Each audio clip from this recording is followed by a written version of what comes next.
ዑለማዎችም እንደሚሉት ያው ብቻም ዶክተር ያስፈልገናል ኢንጂነር ያስፈልገናል ለምን መስጊዶች የሚሰሩት ኢንጂነሮች ያስፈልጋሉ ዶክተር ህክምና የሚሰጡ ደግሞ ዓሊም የሆኑ ሐፊዝ የሆኑ ዶክተሮችም ያስፈልጋሉ ስለዚህ ይሄን አብሮ የሚወስዳው እናንተም ጭቅላታችሁ ላይ መክተት ያለባችሁ እንደዚህ አይነት ቁርአንንም ሐፍዛለሁ ኢንሻአላህ በትምህርቴም ደግሞ ትልቅ ደረጃ ደርሳለሁ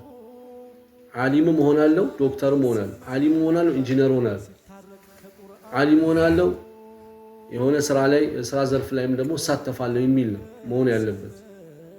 ስለዚህ በዚህ አይነት ሁኔታ ነው መድረሳዎች ከዚህ በኋላ እየሄዱ ያሉት በብዙ የሥራ ዘርፎች ነገሮች እየተበላሹ ነው ለምን አላዋቂ ሰዎች ሲገቡ ነገሮች ይበላሻሉ አላዋቂ ሰዎች ሲገቡ አሁን ህክምና ቦታ ላይ ሰው ዲን ከሌለው ኢማን ከሌለው ህክምናው ምን ያደርገዋል ሰዎችን ለመጥቀም ሳይሆን የሰዎችን ገንዘብ ለመዝረፍ ይጠቀምበታል ሰውየው በቀላል ሚደናው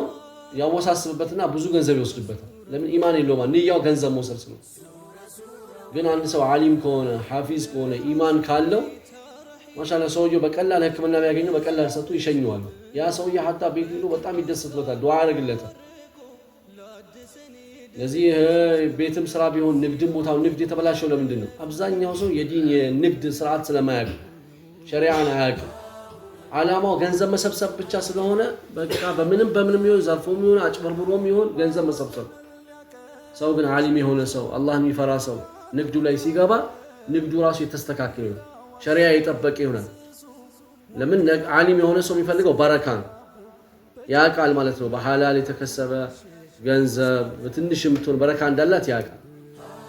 ወላኪን ያጭበረበረስ በረካ እንደሚወገድ ከነብዩ አለይሂ ሰላቱ ወሰላም መንገድ ውጭ መሆኑን ሰውዬ ይረዳል ለምን መነገሻና ፈለይሰ ሚና ብሎ ያጭበረበረ ሰው ከኛ አይደለም ብሎ ስለዚህ አሁን የሚፈልገው ይሄ ነው ዲን በሐያታችን እንድናመጣ የዲን ስራ በሐያታችን እንዲመጣ ይሄንን ቁርአን ደግሞ ተምረን ሰዎችን እንድናስተምር خيركم من تعلم القرآن وعلمه እንደተባለው ተምራችሁ አደራ እንድታስተምሩ